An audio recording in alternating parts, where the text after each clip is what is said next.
Well, hey guys, I'm doing a Mr. Hands video today for an unboxing of another Leica. As my dad would say, another bloody Leica.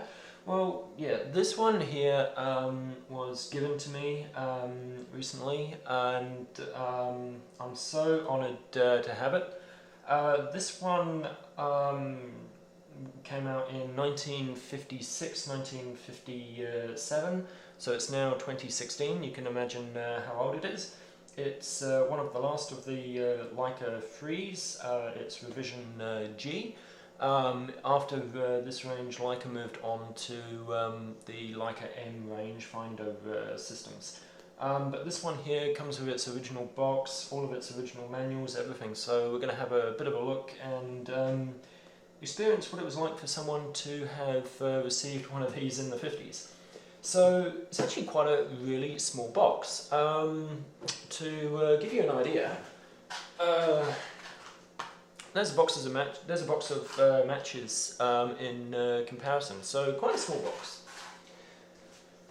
Flipping it around, we've got the original Leica logo, Ernst Lights GmbH Wetzlar. And underneath, made in Germany. You know, they really paid great attention to their boxes. I mean, hey, everyone loves doing unboxing of things like Apple gear and all that stuff. But you know, these just were great for that day. Like unboxing one of these in the 50s was like unboxing a brand new Leica or a MacBook Pro today, I guess. So let's open them up. Just drop that there. What have we got to get started with? Well, we've got two instruction books that come with the camera. We've got a quick start guide style instruction book, which when we open it up, just shows us around the Leica 3G briefly. And it is the instructions in a nutshell.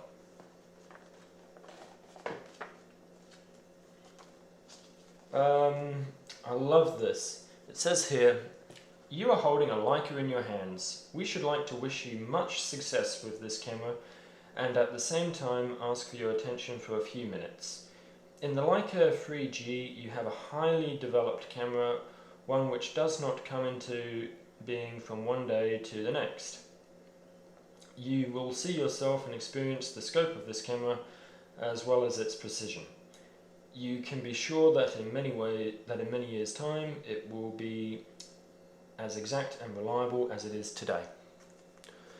Wow, I wish some manufacturers today would actually put something like that in their manuals.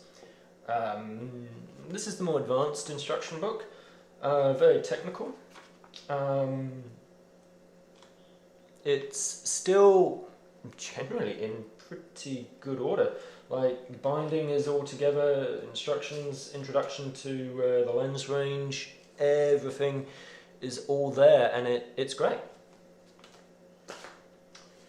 This is interesting. Whoever originally bought it in London, their address is there. I probably shouldn't read it out, but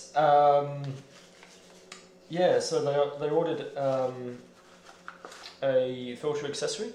This is actually a slightly yellow filter. If you were shooting black and white film, this would help get you slightly more brighter whites.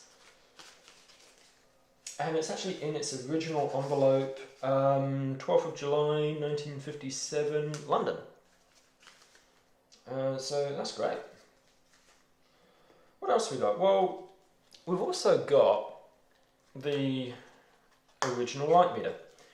This Leica didn't come with a built-in light meter at all, so we've actually got an original light meter. It's a little bit stiff, but still works. It works on the basis of setting in your ISO speed and then putting in whatever aperture or shutter speed you want to use, and the light meter will work out an equivalent either shutter or aperture for you.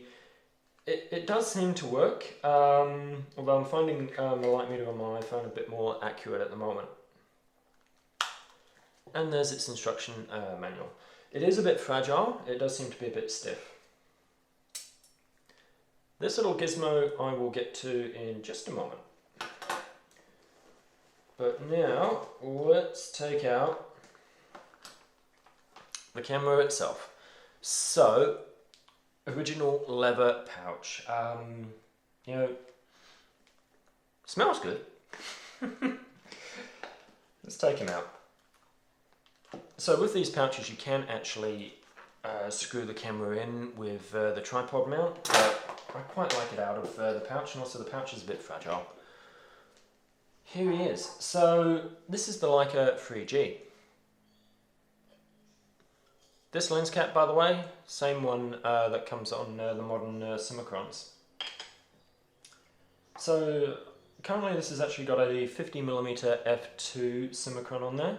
It is a screw mount, so you can unscrew it obviously. It's a screw mount. Leica went to the bayonet fitting when they went to the ends. So I'll just put that back on. Now this is also a collapsible lens, so what that means is it expands like that, so it just helps keep it more compact. The focusing tab works in the same way as it does on the M's, but it actually can lock away in place on these, which is fun. Focusing on a Leica 3, unlike the M system, you actually have to look for a second viewfinder, and it's in there that you see your focusing patch with the two images that have to line up to know that you're in focus. You actually don't have that combined in your viewfinder like you do with the M's. What else have we got here? Well, we've got just an indication there on where we can set our ISO speed. We do have a shoe. That is for a flash, but it is also, if you were doing some work with some other size lenses that weren't optimized for the viewfinder or the frame lines in there, then you would actually click this bad boy on the top, and you would then have like a secondary viewfinder on there. Okay, it is a bit stiff and a bit fragile. So the way that these worked was, I've actually got a roll of film in here, but I'll click a shot for you.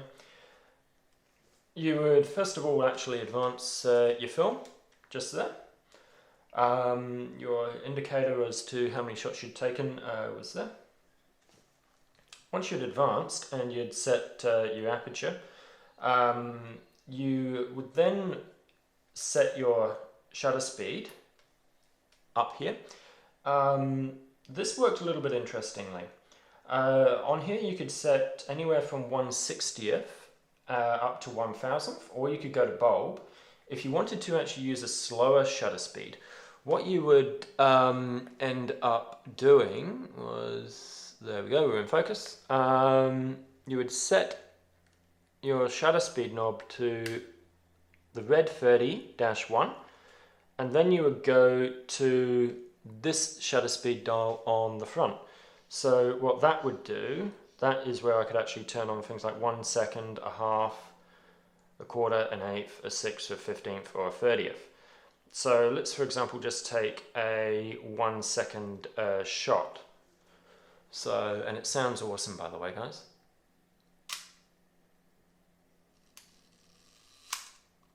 There we go. What I'll do is I'll take another one at 1/25th. So I'm just clicking that around. There we go, we're on 1/25th. And we've done it. So when we're installing the film, it is a little bit tricky. I did actually have to trim the leading edge of the film. Focusing, it's actually really easy. This lens is really smooth. It's smaller, it's compact, it's built like a cross between a Swiss watch and a tank. It's absolutely beautiful. I'm looking forward to getting some nice results out of him. So there we go, there's an unboxing of a 1956-1957 camera. I hope you've enjoyed it, guys. Cheers!